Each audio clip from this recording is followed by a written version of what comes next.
hidupku telah kau tentukan,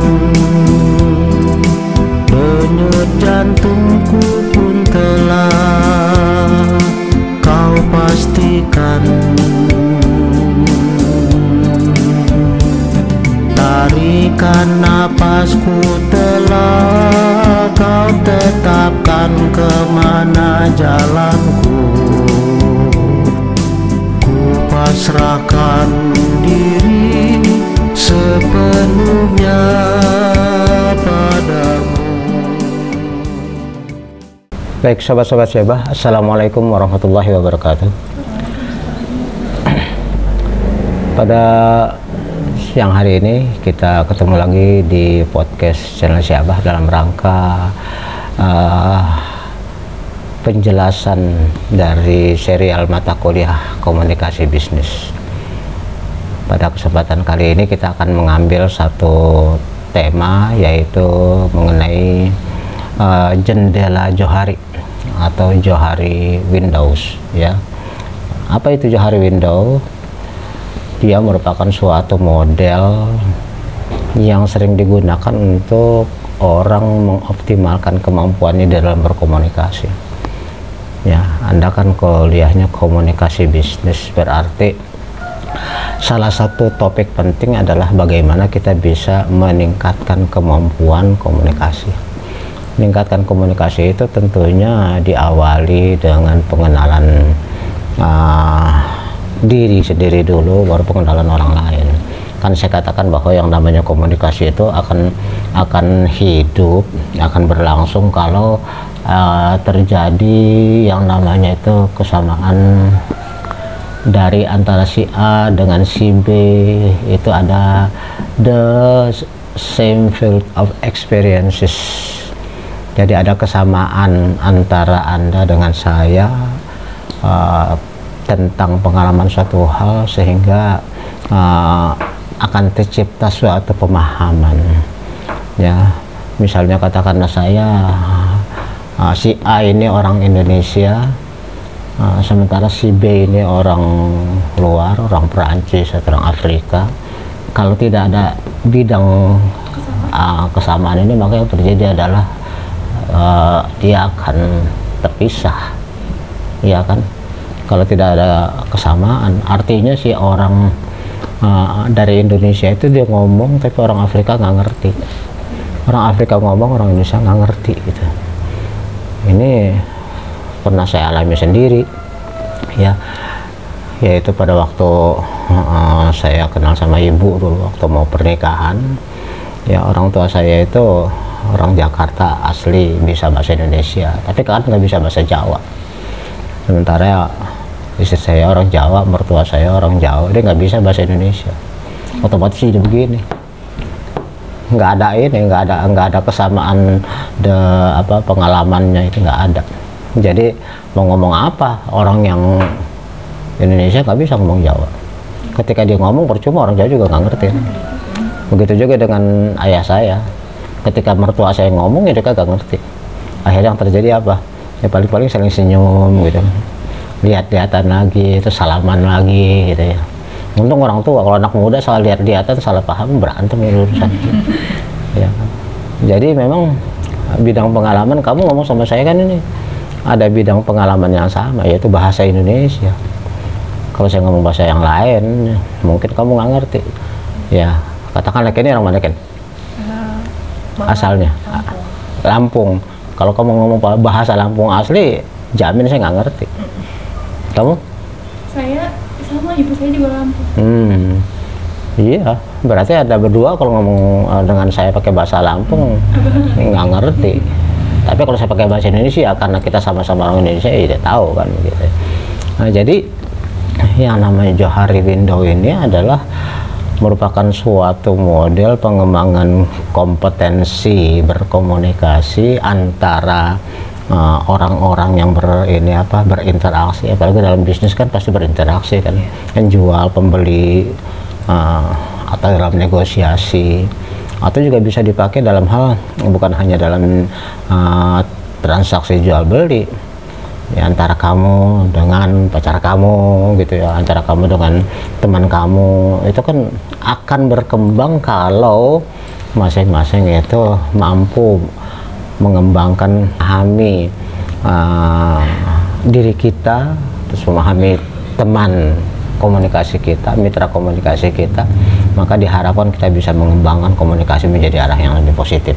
Sebenarnya yang namanya komunikasi itu kan kalau dia berkembang pada satu topik yang sama, dia akan mengalami seperti yang digambarkan oleh Michael Dance gitu ya, atau terbalik dari bawah. Artinya komunikasi itu makin lama makin berkembang gitu, makin luas gitu ya. Ya contohnya misalnya seperti ibu-ibu di puskesmas gitu kan, tadinya kan nggak saling kenal ya, sama-sama bawa bayi ya kan, mula-mula mungkin pembicaraan ringan, dokternya belum datang ya, belum nih gitu.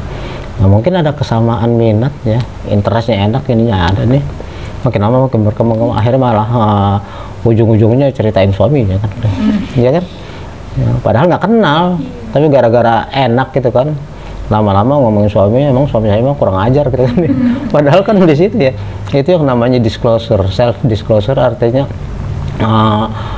mengembangkan suatu informasi yang nggak disengaja keluar dengan spontan begitu ya gitu. Jadi dengan demikian Johari Window ini merupakan suatu model untuk mengetahui bagaimana kita bisa mengungkapkan diri kita, dan juga bagaimana kita mengharapkan orang lain bisa melakukan komunikasi sama kita kalau kita lebih mengenal dia, sehingga nanti komunikasi diharapkan seperti ini makin berkembang. Tentunya dalam konteks komunikasi bisnis berarti perkembangan suatu proses komunikasi yang diharapkan ujungnya adalah deal kan ya, perdagangannya akhirnya transaksinya jadi terjadi gitu kan. Oke, saya kira sebelum kita melanjut kepada fokus yang akan kita diskusikan tentang Johari Window ini ya, saya persilahkan masing-masing memperkenalkan diri dulu ya. Silahkan mulai dari ini. Nama saya Rizka Rahmadita dari Universitas Islam Syekh Yusuf Kota Tangerang, semester 5. Oke. Nama saya King Lapuna dari Universitas Islam Syekh Yusuf Tangerang, semester 5. Oke. Fakultasnya nggak usah dikasih tahu. Fakultas apa, Mang? Fakultas Ekonomi dan Nah, gitu. Prodi Manajemen.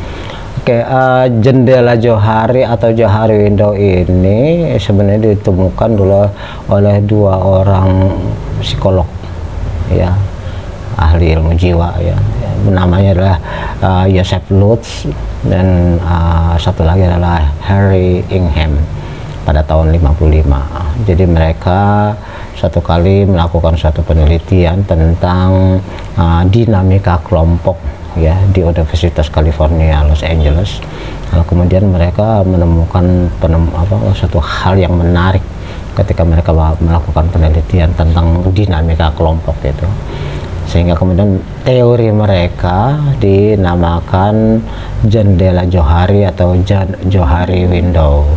Johari itu bukannya Johari nama orang kita ya, iya, itu Johari adalah singkatan dari Joseph and Harry. Johari. Kalau orang kita kan Johari biasanya dipanggil si Jo atau panggilnya jadi Jali. Iya, kayak saudara saya namanya Johari dipanggil jadi Bang Jali gitu. Jadi ini Johari di sini adalah singkatan dari nama penemunya, Johari and Joseph Lutz and Harry Ingham. Oke, jadi kemudian Johari Window ini makin lama makin dikembangkan ya, makin luas penggunaannya, sehingga kemudian sangat berguna ya, menjadi suatu alat yang sangat berguna untuk menggambarkan dan mengembangkan kesadaran diri tentang apa sih diri kita ini dalam rangka melakukan komunikasi dengan orang lain. Tentu yang paling penting adalah mengenali diri sendiri, kemudian juga bagaimana membangun suatu pemahaman saling mengerti dengan orang lain ya. Jadi kita memahami diri kita sendiri, lalu kemudian kita juga mengenali orang lain, sehingga antara dua orang itu akan bisa saling mengembangkan saling pengertian gitu ya. Jadi intinya Johari Window ini digunakan untuk bagaimana supaya dinamika kelompok yang ada dalam suatu grup itu bisa menjadi lebih bermanfaat ya. Oke, jadi dengan demikian Johari Window ini dikembangkan dan juga digunakan untuk mengembangkan hubungan manusia di dalam suatu grup, hubungan antar orang dalam satu grup. Berarti juga bisa digunakan bagaimana mengembangkan komunikasi dalam konteks bisnis, bagaimana mengembangkan komunikasi ketika bernegosiasi, termasuk juga mengembangkan komunikasi antara seorang dengan orang lain yang melakukan konsultasi dengan dia gitu ya. Oke. Banyak bidang-bidang yang bisa dikaitkan dengan Johari Window ini ya, dan dia merupakan suatu model yang relevan dalam hal mempengaruhi soft skills pertama, artinya kemampuan-kemampuan dasar orang, sehingga orang itu bisa nantinya mengembangkan kemampuannya berkomunikasi. Kemudian juga mengembangkan behavior, perilaku. Jadi orang kan kalau sadar bagaimana dirinya kan dia juga tahu harus bagaimana, sehingga perilakunya kan bisa dipengaruhi ya.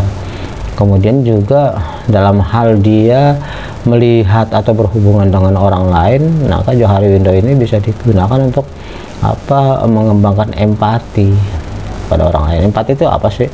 Empati itu adalah seolah-olah kita dengan orang lain itu menggunakan atau menempatkan kaki kita di sepatunya orang.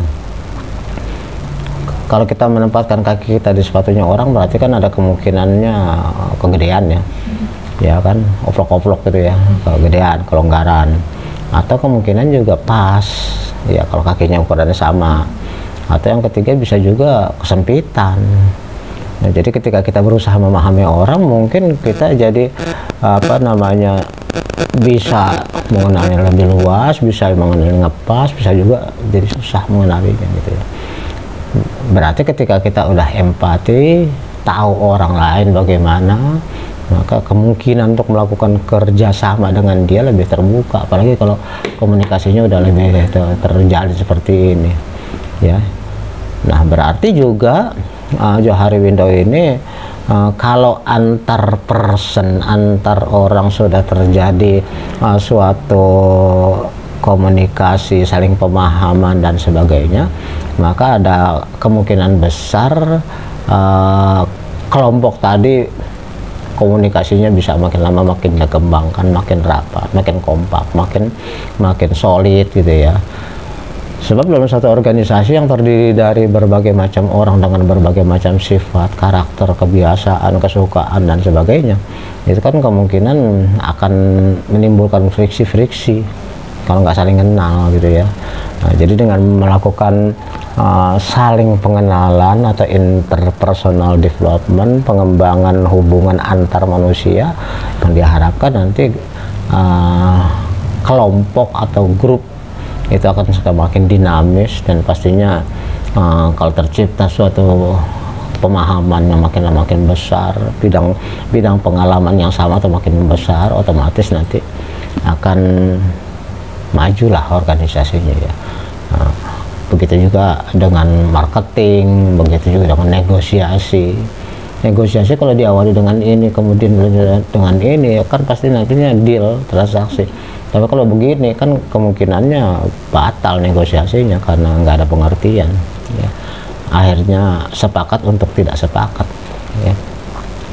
Jadi dengan demikian Johari Window ini semakin lama semakin luas penggunaannya. Dia bisa digunakan untuk memahami orang lain, juga untuk melakukan pengembangan mentalitas ya orang lain, kemudian juga pengembangan diri sendiri, pengembangan komunikasi, pengembangan hubungan antar manusia, pengembangan dinamika kelompok, kemudian pengembangan kemampuan tim, dan bisa juga pada akhirnya intergroup, hubungan antar kelompok, bukan hanya individu dalam kelompok, tapi hubungan antar kelompok ini dengan kelompok ini, kalau masing-masing udah terjalin kesepahaman, kan akan makin berkembang, ya. Apa sih sebenarnya Johar Window itu? Secara gampangnya dia memiliki empat bidang itu yang kita kenal sebagai diagram, bisa juga ya sebagai diagram atau apa. Ini bukan makin bersih, kalau menggunakan itu adalah diagram Venn, ya, diagram Venn, ya. Jadi kita akan mengenali kita ada di mana, ada di sini, sini atau sini, gitu ya. Jadi dengan demikian setelah kita mengetahui kita ada di mana dan kita juga memahami orang lain ada di mana, maka kemungkinan kita akan lebih berkembang. Bidang yang pertama yang di sini itu disebut sebagai suatu bidang yang open, ya, bidang terbuka. Artinya di dalam berkomunikasi saya tahu persis bagaimana saya, apa keinginan saya, apa kebutuhan saya, dan saya harus bagaimana, saya tahu, sadar lah. Jadi kita dalam berkomunikasi itu udah siap, maksudnya begitu. Nah, sebaliknya mitra kita juga sama, jadi saling keterbukaan, disebut sebagai free area. Ini disebut sebagai suatu wilayah yang bebas karena kedua belah pihak udah saling mengetahui, jadi saling memahami, ya kan. Si A tahu bagaimana watak si B, ya, di dalam bergaul, dalam berkomunikasi. Si B juga tahu bagaimana watak dan ciri dari si A, sehingga bidang irisan tadi itu, irisan bidang menjadi besar, sehingga kan kemungkinan untuk mencapai kesepakatan kalau sudah sampai di sini lebih besar, ya, sama-sama mengetahui. Nah, bidang yang kedua itu disebut sebagai blind area, ya, blind area, area yang apa namanya, area buta, ya. Area buta itu adalah what is unknown by the person about him or herself but which others know. Artinya dia sendiri, kita sendiri kadang-kadang nggak tahu persis kita sebenarnya mau apa sih di dalam berkomunikasi, gitu ya. Tapi orang lain tahu, ya. Misalnya kamu berdua nih, ya, dalam bergaul, ya, seringkali kan Kenny nggak tahu persis sebenarnya maunya apa, tapi justru kamu yang tahu, Ken, kamu itu punya potensi begini gitu kan, ya. Enggak, bener kok, serius, kamu tuh sebenarnya mampu, ya, misalnya gitu. Tapi dia sendiri nggak yakin, masa iya sih, gitu kan, apa iya saya punya kemampuan begitu kan. Tapi orang lain justru tahu, gitu loh. Jadi dalam berkomunikasi kalau modal kayak gitu berarti kan si Kenny ini jadi lebih termotivasi untuk tahu lebih jauh. Karena apa? Karena Rizka udah tahu duluan, ya kan, sehingga otomatis di dalam berkomunikasi kamu jadi bisa lebih penasaran, gitu loh. Nah, sementara Rizka juga karena udah tahu duluan, meskipun si Kenny sendiri nggak tahu, jadi kamu kan lebih menjelaskan, Kenny kamu sebenarnya begini. Nah, Kenny yang tadinya nggak nyadar, enggak, benar kamu tuh begitu, gitu. Ya, itu bisa ini ya, bisa negatif, bisa positif.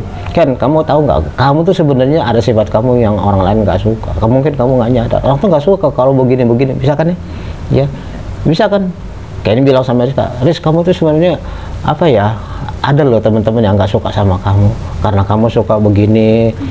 Mungkin kamu nggak sadar bahwa kamu tuh mempunyai kebiasaan atau perilaku yang sering kamu lakukan, kamu nggak ngerti, kamu nggak sadar, tapi justru dikasih tahu sama Kenny. Nah, ini di sini. Nah, berarti intinya di dalam suatu komunikasi, dalam suatu negosiasi, kira-kira seperti apa? Kalau yang satu nggak merasa tahu bagaimana kondisi dirinya, tapi justru diketahui oleh orang lain, berarti kalau positifnya, ya, positifnya dia bisa dikasih tahu dalam arti mengembangkan, tapi juga bisa sebaliknya. Si Kenny ini dia nggak sadar, si Kenny kata Rizka, dia nggak sadar bahwa dia punya sifat yang nggak disukai sama teman. maka kamu memanfaatkan itu untuk menjatuhkan dia. Bisa kan? Orang dia sendiri nggak sadar. Nah, kalau dimanfaatkan lah, dieksploitir lah. Bagaimana cara kau berkomunikasi sehingga bisa si Kenny ini kemudian dipengaruhi untuk melakukan sesuatu yang menurut si Rizka mendatangkan manfaat bagi dia. Ya kamu karena nggak sadar nurut. Ya karena nggak sadar kan, nah gitu ya. Nah terus kemudian di dalam suatu marketing, coba kan kita ngomongnya komunikasi bisnis nih, berarti harus selalu dikaitkan dengan bisnis. Kalau kita ada di sini berarti dalam bisnis gimana? Dalam transaksi jual beli gimana misalnya terjadinya tuh kira-kira? Misalnya kayak saya punya produk, Kenny juga punya produk. Mungkin Kenny belum tahu kelebihan dan kekurangan produk dia, tapi saya bisa menilai dari sisi positif dan negatifnya produk dia. Kalau dari positifnya? Kalau dari positifnya mungkin produknya baik untuk digunakan, terus harganya terjangkau. Cuman kalau misalnya dari ke sisi positifnya, negatifnya itu mungkin kayak lebih kurang, kualitasnya kurang baik gitu sih, Bah. Bisa terjadi bahwa kekurangan dari si Kenny ini dalam hal produknya itu dijadikan alat oleh kamu untuk menjatuhkan produk dia gitu kan ya. Orang yang nggak sadar kok. Ya kan akhirnya mungkin kamu komunikasikan kepada orang lain bahwa produknya Kenny begini dengan segala negatifnya, ya saya nggak laku. Si Kenny nggak nyadar bahwa dia biasa-biasa aja sama Rizka karena sendiri nggak tahu. Dia pikir Rizka ya ngomong wajar-wajar aja, padahal dia kan lagi berusaha menjatuhkan gitu ya. Artinya di dalam satu komunikasi marketing juga kemungkinan yang terjadi adalah kita mempromosikan sesuatu tanpa kita sadari yang sebenarnya itu bukan mempromosi tapi menjatuhkan. Sebagai contoh yang sering klasik saya sering bilang, itu dulu ada sekitar tahun 90-an tuh ada rokok ya, rokok namanya rokok perdana, lambangnya lambang angka 1. Lalu dia membuat iklan di televisi, ada orang yang lagi mau berlomba mau lari, lagi start mau lari. Nah terus kemudian di situ digambarkan bahwa ada kan dalam lomba itu biasanya ada yang ngibarin bendera ya, tiap peluit gitu ya. Bersedia, siap, go, lari kan semua ya. Nah ternyata kemudian yang satu melesat, yang lain ngikutin belakangnya, yang satu di depan lah gitu, leading gitu ya. Lalu ada tagline-nya yang mengatakan bahwa kalau bisa satu, kenapa 2, 3, 4 maksudnya yang belakang. Ya itu kan ya. Dia nggak nyadar nih, dia merasa bahwa si orang yang mempromosikan ini bahwa leading nomor 1 berarti rokok nomor 1 adalah yang the best. Kenapa harus nomor 2, nomor 3, nomor 4 gitu kan ya? Berarti kan yang ini kan nggak bagus dibandingkan nomor 1. Dia nggak sadar tuh, blind area dia. Tapi apa yang terjadi? Ternyata konsumen menangkapnya apa? 2, 3, 4 apa? Ji Samsu. Nah, jadi yang terkenal justru bukannya rokok perdana, tapi malah rokok Ji Samsu. Makanya pada waktu itu orang-orang di marketing di Ji Samsu di perusahaan dia pada ribut. Wah ini kita seolah-olah dihinakan gitu ya, direndahkan gitu ya. Manajer marketingnya malah ketawa. Ah payah kamu, nggak paham. Justru dia mengiklankan kita. Kenapa? Karena di benak konsumen itu yang ada 2, 3, 4 ya kan baru yang itu mah belum dikenal. Dia berusaha mempromosikan, tapi dia malah mempromosikan orang lain. Jadi yang lebih terkenal malah jadi Ji Samsu. Nah gitu. Ini seperti ini. Jadi kita mau melakukan sesuatu kita sendiri nggak sadar, tapi justru dimanfaatin orang lain karena dia yang lebih tahu tentang kondisi kita. Ya paham ya? Nah, ya. Jadi seperti manajer Ji Samsu itu malah dia ketawa, biarin aja. Berarti kan iklan gratis kita. Ya kan kita nggak mau iklan, dia yang mau iklan kita. Dia pengen iklanin produk dia. Tapi ternyata karena dia salah strategi, karena dia blind tentang dirinya sendiri, maka yang terjadi adalah dia mengiklankan produk orang lain. Nah, jadi jangan sampai terjadi seperti itu di dalam negosiasi, di dalam marketing, di dalam sehari-hari juga. Jangan sampai kita ada suatu hal yang kita sendiri melakukan sesuatu, nah tapi kita sendiri nggak sadar. Nah itu bisa yang kayak kamu katakan tadi tuh, mungkin saja secara positif dikasih tahu begini-begini, tapi juga sengaja dipendam dan dimanfaatkan. Makanya manajer Haji Samsul tadi biarin aja, malah untung kok diklanin gratis kan gitu ya. Oke. Yang ketiga adalah di sini itu namanya hidden area. Ya. Hidden apa sih? Tersembunyi ya. Jadi dia area tersembunyi. Ya. Di mana orang tahu ya tentang dia ya, tentang diri dia sendiri, tapi orang lain nggak tahu. Artinya dia punya kemampuan, dia sadar, tapi kemudian orang lain nggak sadar bahwa dia punya kemampuan. Nah ya kan, berarti apa, terbalik dengan yang tadi kan. Ya kalau yang tadi kan yang blind ini kamu yang nggak tahu, orang lain yang tahu. Nah kalau sekarang ini kita tahu, enggak, diri sendiri tahu, tapi orang lain nggak tahu. Nah inilah promosi di sini. Karena apa? Hidden. Kita ada sesuatu yang kita punya, tapi orang lain nggak tahu. Maka kemudian disinilah kita berusaha untuk mengembangkan ya. Dengan demikian, kalau dalam marketing berarti kan memang kita berusaha untuk memberitahu sebanyak-banyaknya tentang produk kita. Di dalam komunikasi berarti kita harus lebih banyak mengungkap ya, karena orang nggak tahu sebenarnya saya bisa begini, sementara orang lain oh akhirnya begitu kan. Akhirnya ujungnya kan berkembang seperti yang tadi yang saya bilang, komunikasi yang makin lama makin meluas, meningkat itu karena apa? Kita yang mengungkap. Kalau tadi orang yang mengungkap tentang kita. Nah sekarang dalam hidden area ini adalah kita yang harus lebih bukan merespon, lebih banyak aktif lah ya, lebih banyak aktif untuk memberitahu kepada orang lain. Berarti di dalam negosiasi seperti apa itu? Kalau seperti itu, dalam negosiasi ngobrol antara kamu berdua deh ya, tapi sekarang kamu ada di sini nih, hidden area. Berarti ya lebih aktif untuk memperkenalkan produk kita ke orang lain itu kan. Karena kan si orang lain ini belum tahu produk kita apa, jadi kita lebih banyak berbicara tentang produk kita, ingredientsnya apa, harganya gimana, kualitasnya gimana. Iya, jadi dia merupakan suatu bidang di mana orang lain belum tahu persis bagaimana kita, maka kita yang harus lebih aktif, progresif untuk memberitahukan, menceritakan ya, kita yang lebih lebih maju lebih dulu ya. Terus kemudian yang bidang keempatnya adalah disebut sebagai unknown. Unknown artinya apa? Tidak diketahui ya. Artinya dia tidak diketahui oleh dirinya sendiri kemampuannya, orang lain juga tidak tahu. Nah berarti kan ini sama-sama ini ya, nggak memahami. Kamu aja nggak tahu tentang bagaimana kamu, orang lain juga nggak memahami bagaimana kamu.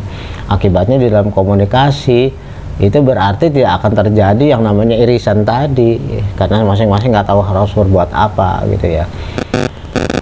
Jadi dalam konteks komunikasi bisnis ini seperti ini, pengetahuan tentang Johari Window ini bisa kita manfaatkan dalam hal pertama ketika kita melakukan suatu promosi ya, suatu promosi ini akan lebih gampang karena apa, sama-sama mengetahui ya intinya kita tahu bagaimana produk kita, bagaimana perusahaan kita, dan orang lain juga sudah mengenal kita. Jadi otomatis di ini merupakan suatu wilayah di mana kegiatan pemasaran menjadi lebih lancar, ya kan? Otomatis ya produk-produk terkenal lah gitu ya, produk terkenal. Si produsen tentunya tahu persis bagaimana produknya, tapi konsumen juga udah tahu.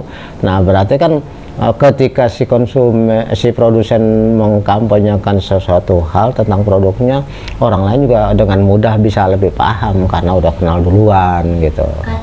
Oke.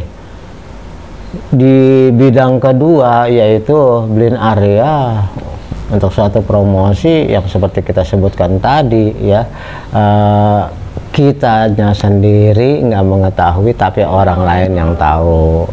Nah itu tadi tuh contohnya tuh promosi yang sebenarnya salah sasaran ya. Kamu nggak tahu bahwa kamu tuh melakukan suatu kesalahan di dalam promosi. Nah kesalahannya itu dimanfaatkan oleh orang lain sehingga ya kamu mah enjoy aja, rokok perdana terus aja digencar, padahal semakin digencar dia makin rugi ya kan. Karena apa? Orang belum tahu maksud dia kan sebenarnya dia mempromosikan produk dia ya kan, supaya rokok perdana dengan lambang 1 itu makin terkenal, makin dikenal oleh konsumennya. Tetapi celakanya karena dia nggak sadar ya, nggak sadar bahwa 2, 3, 4 itu lebih terkenal dari dia, lebih dikenal duluan karena mungkin udah itu kan rokok lama itu, sementara ini perdana kan baru mau muncul. Ketika dia menyebut seperti itu jadi kontraproduktif karena yang terjadi dia bukan memperkenalkan produk dia, memperkenalkan produk orang. Nah gitu ya, otomatis mungkin nanti dalam negosiasi hal seperti ini bisa dieksploitir loh sama ininya. Di ini sengaja gitu dipancing supaya akhirnya dia keluar apapun informasi padahal dia sendiri sebenarnya nggak sadar lagi dikerjain gitu loh, ya kan? Ya, berarti dalam pergaulan juga begitu kan? Ya dalam pergaulan kamu nggak tahu apa yang ada pada diri kamu, terus kemudian orang lain yang tahu, kamu dipancing lah kamu untuk mengeluarkan unek-unek. Nah ini barangkali di dalam apa namanya psikologi itu kalau wawancara seperti itu ya kan. Contohnya ya ini mohon maaf misal katakanlah dalam hal pidana ya, itu kan seringkali pertanyaannya itu bisa ini paling hanya 15-20, tapi dari pagi sampai mau pagi lagi itu lagi yang ditanya, sehingga orang kehilangan kesadaran ya. Akhirnya jawabannya jadi berbeda. Akhirnya dengan tanpa sadar dia terungkap semuanya. Polisi mau sengaja itu. Pertanyaan nggak banyak-banyak. Iya. Seperti menjebak. Pertanyaan nggak banyak, paling 10, 15. Tapi ulang lagi gitu. Nah ini juga mungkin di dalam promosi juga sering digunakan. Misalnya apa? Ya apa namanya yang apa tuh iklan apa itu berapa lapis? Ratusan. Iya, berapa lapis? Ratusan. Lama-lama orang jadi walaupun sebel dengarnya kan ya, karena kebanyakan ini iklan bolak-balik berapa lapis ratusan. Tapi lama-lama kan mengendap ya, kamu aja langsung tahu produk apa. Iya. Lah iya. Jadi karena apa? Karena tapi itu mungkin kalau yang itu bukan blind area kayaknya ya masuknya ya. Karena apa? Karena si promotor yang melakukan promosi tahu persis bahwa dengan cara seperti itu ini akan begini. Nah, iya. Jadi dia maksudnya mungkin ke sini. Orang itu yang berusaha untuk mau ini kan dia nggak tahu. Tadinya konsumen nggak tahu kan, ya kan.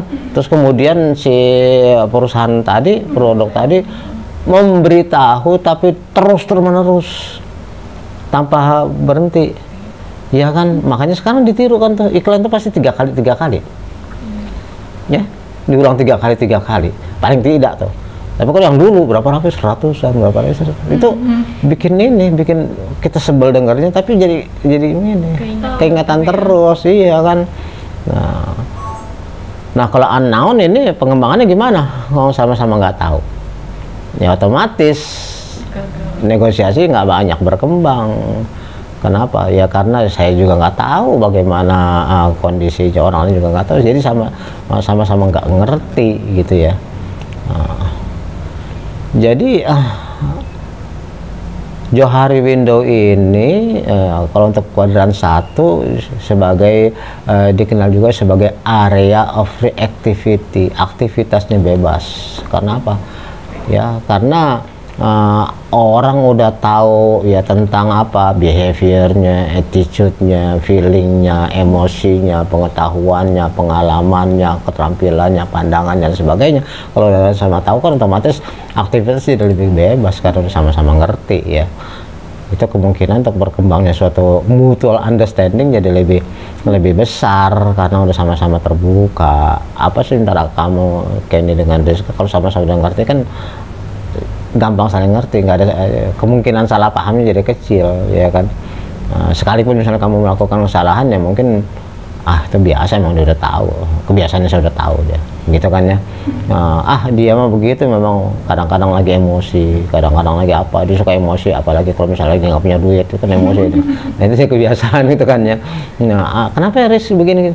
Biasalah. Oh iya, emang dia kalau lagi pasti ada urusannya dengan pacarnya nih, lagi ada masalah. Nah gitu ya, udah bisa ketebak gitu ya, udah bisa ketebak gitu, pengalamannya, skillnya, pandangannya. Jadi kedua belah pihak itu udah saling mengenal. Yang ini ya open ya. Terus kemudian saya ulang lagi, kalau yang kuadran 2 itu adalah suatu wilayah di mana diketahui oleh orang lain di dalam kelompok, tetapi itu tidak diketahui oleh dirinya sendiri gitu loh. Di dalam dinamika kelompok, katakanlah bukan hanya hubungan antar orang dengan orang, tapi antar orang di dalam satu kelas yang sama. Kira-kira seperti apa ini contohnya? Ya misalnya kami dalam kelompok katakanlah komunikasi bisnis ini ya kan, kamu kalau yang di sini ya berarti kan kamu sendiri sering nggak sadar, tapi kemudian orang lain tahu ya. Kira-kira nanti hubungan kamu dengan orang-orang itu seperti apa, dan sikap orang-orang itu terhadap kamu seperti apa, kira-kira gimana? Kalau positifnya agak kenceng. Kalau positifnya, kalau misalnya teman kelompok kita sadar tapi kitanya nggak sadar, ya seperti tadi dibantu, dibicarakan. Tapi kalau misalnya nggak sadar, ya untuk menjatuhkan kita. Iya, jadi berarti bisa dimanfaatkan dalam arti positif, bisa dimanfaatkan dalam arti negatif. Uang dia sendiri nggak sadar kan. Maka bisa jadi itu kebiasaan kamu, sikap kamu, perasaan kamu, pengalaman kamu itu justru dieksploitir dalam rangka pemanfaatan oleh orang lain, tapi dia sendiri sedang dikerjain, tanda kutip. Iya kan, tanda kutip lagi dikerjain, tapi dia nggak nyadar gitu loh. Jalan aja dia terus, padahal dia lagi di setel sama orang lain gitu. Terus kemudian yang ketiga itu kita juga bilang hidden area adalah sesuatu diketahui ya oleh kita ya, oleh kita tetapi hidden dari orang lain nggak tahu, itulah berarti di dalam suatu dinamika kelompok kita yang harus lebih progresif, harus lebih aktif melakukan proses komunikasi. Baik, kita kedatangan tamu lagi nih yang baru datang terlambat ya karena ada satu hal ya. Saya persilakan Gopur memperkenalkan diri dulu. Ya, perkenalkan, nama saya Abdul Gopur. Saya dari semester 5 Fakultas Ekonomi dan Bisnis, Prodi Manajemen di kampus Universitas Islam Syekh Yusuf, Tangerang. Oke, kita teruskan. Jadi kita teruskan dulu yang ini, Johari window untuk yang kuadran ketiga ini, sesuatu yang kita sendiri sadar dan orang lain tidak sadar. Mungkin di sini promosinya bisa lebih gencar ya. Kita melakukan di dalam negosiasi, berarti kita yang harus lebih banyak aktif, memberitahukan orang. Di dalam melakukan promosinya kita yang lebih gencar, memberi informasi kepada halayak. dalam negosiasi berarti kita yang lebih banyak bertindak, ya. Di dalam pergaulan kita berarti kita yang harus lebih banyak ngambil inisiatif, ya kan, karena orang nggak tahu tentang siapa kita, tapi kitanya sendiri sadar. Berarti kita harus memperkenalkan saya memiliki potensi ini, ya kan, memiliki kemampuan ini dan sebagainya. Harus kita buktikan kepada mereka bahwa memang kita kompeten di bidang itu, gitu ya. Sementara ya jangan sampai terjadi ya seperti ini. Kalau di bidang keempat ini unknown, kita aja nggak tahu apa maunya kita, ya. Kemudian apalagi orang lain juga nggak tahu. Ini berarti kan di sini di dalam pemasarannya nggak tahu apa yang kita mesti lakukan jadinya kan ya. Dalam negosiasi juga mungkin diem-dieman di sini. Ya mungkin tadi akibat apa? Akibat tidak ada irisan dari dua dua bidang pengalaman itu, nggak ada irisannya, ya. Oke. Di dalam kuadran keempat ini berisi suatu informasi, perasaan, bakat, kemampuan, sikap, pengalaman dan sebagainya, tidak diketahui oleh kita sendiri tapi juga tidak diketahui oleh orang lain, gitu ya. Jadi perasaan kita sendiri nggak ngerti, orang lain ngerti, apalagi ya kan. Terus kemudian kemampuan kita sendiri nggak sadar apa kemampuan kita, apalagi orang lain, gitu ya. Nah, berarti di sini otomatis yang namanya komunikasinya menjadi tidak berkembang, ya. Bisa itu faktor-faktor yang menyebabkan ketidaktahuan, ya. Mulai dari sini ya, ketidaktahuan itu kan disebabkan oleh dirinya sendiri, orang lain tahu, ya. Di sini disebabkan orang lain yang tidak tahu, kita yang tahu, ya. Kalau di sini dua-duanya nggak tahu, kalau di sini sama-sama tahu. Bisa juga ada beberapa faktor yang menjadi penyebabnya, ya. Suatu kemampuan yang di underestimate sama orang lain, gitu ya, sehingga dia menjadi tersembunyi karena orang udah lebih dahulu nganggap remeh, gitu. Baik diri kita sendiri maupun orang lain. Dari kita sendiri menganggap bahwa saya nggak bisa, gitu kan ya. Saya nggak merasa mampu, saya nggak, bukan bidang saya lah. Jadi kita sudah meng-underestimate diri kita sendiri, ya. Apalagi kemudian kita berusaha untuk menghindari itu, hal tersebut, sehingga otomatis itu menyebabkan menjadi tersembunyi baik di sini maupun di sini, ya.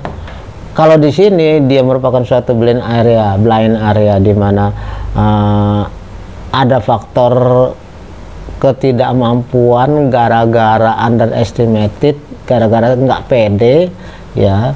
Jadi bisa saja katakan tadi contohnya Kenny merasa tidak yakin pada dirinya sendiri, maka kemudian Rizka berfungsi untuk mendorong, meyakinkan, gitu. Karena si Kenny sendiri merasa nggak bisa, gitu kan ya. Enggak, kamu mampu kok, gitu. Berarti dalam satu pengembangan dinamika kelompok berarti harus ada orang saling memberi informasi, saling mensupport, ya kan, saling memberi semangat, gitu maksudnya, ya. Bisa juga dia ada rasa ketakutan, sehingga ketakutan biasanya kan dihindari, ya. Ya, kayak ini merasa nggak yakin dengan diri sendiri dan dia sehingga dia takut mengungkap, maka kemudian orang lain yang berusaha untuk meyakinkan dia nggak ada masalah kok, bisa kok, begitu ya. Nah, atau bisa juga ketidaktahuan atau unknown-nya itu disebabkan oleh perasaan tertekan atau di bawah sadar, gitu, perasaan di bawah sadar, sehingga nggak ada keinginan untuk mengetahui lebih lanjut karena udah ketakutan duluan, gitu kan ya. Ya, sama halnya lah, misalnya kamu mau masuk ke ruangan ini, kamu belum pernah sebelumnya, gitu ya. Terus kemudian di sini kondisinya gelap, ya, belum pernah ke sini. Kira-kira kamu kan mau masuk sini ragu-ragu, ya.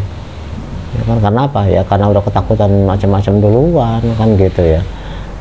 Apalagi untuk Indonesia kan banyak banget. Indonesia itu kan negara yang sangat kaya raya, termasuk kaya dedemit gitu kan ya. Iya kan.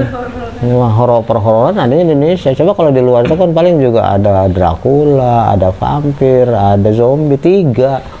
Indonesia kan mulai dari yang paling kecil, bayi, tuyul gitu ya, terus kemudian ada ya yang muda, kuntilanak gitu kan, ya, pocong, sampai yang nenek-nenek pun, nenek gayung loh, udah nenek-nenek aja masih jadi setan ya. Kemudian kakek-kakek juga kayak cangkul gitu, sampai yang nggak ada kepalanya jadi setan juga, yaitu palasik ya, kepala doang terbang sana kemari itu kan ya. Kamu dengan kondisi pemikiran seperti itu masuk suatu ruangan ya otomatis kan nggak berani ya. Maka yang terjadi seperti itu juga, ketidaktahuan itu seringkali muncul karena ketakutan duluan ya. Contoh gampangnya lah, ini di ruangan ini nih, kalau misalnya ada ganti lampu, mati satu lampu, saya matiin saklarnya, takut kesetrum. Tapi kalau orang yang memang tahu ya, memang dia kerja di tempat itu, biar di tegangan tinggi juga dia nggak perlu matiin kok ya kan. Itu contoh aja kan. Jadi karena dia tahu maka nggak ada takutnya, tapi karena dia nggak tahu maka dia jadi banyak takutnya gitu ya. Nah, ketakutan, ketidaktahuan ini makanya saya bilang di dalam komunikasi itu bisa berfungsi positif bagi dia kalau mitranya tahu dan berpositif juga. Nah, tapi kalau misalnya dia sendiri nggak tahu, temennya tahu, kemudian niatnya jelek, maka dia akan dijatuhkan gitu. Atau bisa juga ketidaktahuan itu faktornya disebabkan oleh suatu kondisi yang menyebabkan perilaku atau sikap itu mulai dari kecil. Anak-anak yang introvert, kebiasaan memang nggak pernah bergaul, kebiasaan dikurung gitu kan, kebiasaan anak mami ya, bisa kan tadi udah. Kalau yang trauma, yang ketakutannya, trauma ketakutan itu kan bisa muncul dari pengalaman bad experience in the past ya, yang pengalaman yang jelek sebelumnya. Oke. Artinya sebenarnya dengan memahami apa Johari Window ini, sebenarnya yang dasarnya adalah mungkin ada sesuatu hal yang sebaiknya lebih baik untuk tidak dikomunikasikan, karena kita tahu ya seperti kamu mengetahui si Rizka mengetahui si Kenny sendiri nggak tahu. Jadi pertimbangan ini perlu nggak dikomunikasikan ya, perlu nggak ini dikasih tahu. Karena apa? Karena kemungkinan bisa positif bisa negatif ya kan. Jadi ada jadi pertimbangan bagi kita gitu ya. Kemudian bisa juga orang itu seringkali informasi yang dia dapat dari orang lain itu nggak berminat dia ya. Jadi walaupun dikasih tahu tadi bahwa kamu begini, belum tentu si Rizka jadi berubah gitu ya. Atau bisa juga ketika dikasih tahu bisa si Rizka bereaksi negatif ya kan, bereaksi negatif. Belum tentu positif. Niat kamu ngasih tahu Riz, kamu sebenarnya begini ya, padahal dia nggak tahu, kamu ngasih tahu niat kamu untuk supaya dia akan berubah lebih baik ya. Belum tentu dia mau nerima, bisa juga dia merasa sok tahu lo gitu kan ya. Sok tahu lo, akhirnya dia bukannya ini malah akhirnya jadi timbul ketidaksenangan. Seringkali kita kan dikritik orang begitu ya. Fungsi kritik kan seperti itu kan sebenarnya ya. Kita nggak tahu tapi orang lain tahu, maka orang lain itu ngasih kritik, tapi kita bereaksinya belum tentu positif. Ada orang yang menerima kritik tapi ada orang yang tidak menerima kritik ya kan. Kalau tidak menerima kritik maka kemudian dia akan bereaksi yang mungkin merusak hubungan antara mereka, padahal sebenarnya niatnya nggak seperti itu. Jadi dengan demikian menggunakan Johari Window ini, jadi kita tahu sebenarnya ada orang yang know something tapi didn't know how to deliver kan itu ya. Tahu sesuatu tapi nggak tahu juga menyampaikannya. Misalnya tadi tuh Ya, kamu tahu si Rizka begitu, tapi kan kamu belum tentu tepat menyampaikannya kepada si Rizka kan. How to delivernya, nggak tepat gitu kan. Nah ini yang menyebabkan bisa reaksinya jadi tidak seperti yang diharapkan ya kan, karena cara penyampaiannya juga nggak tepat. Misalnya katakanlah ya Rizka habis makan gitu ya, terus kemudian atau bangun tidur matanya ada beleknya gitu kan.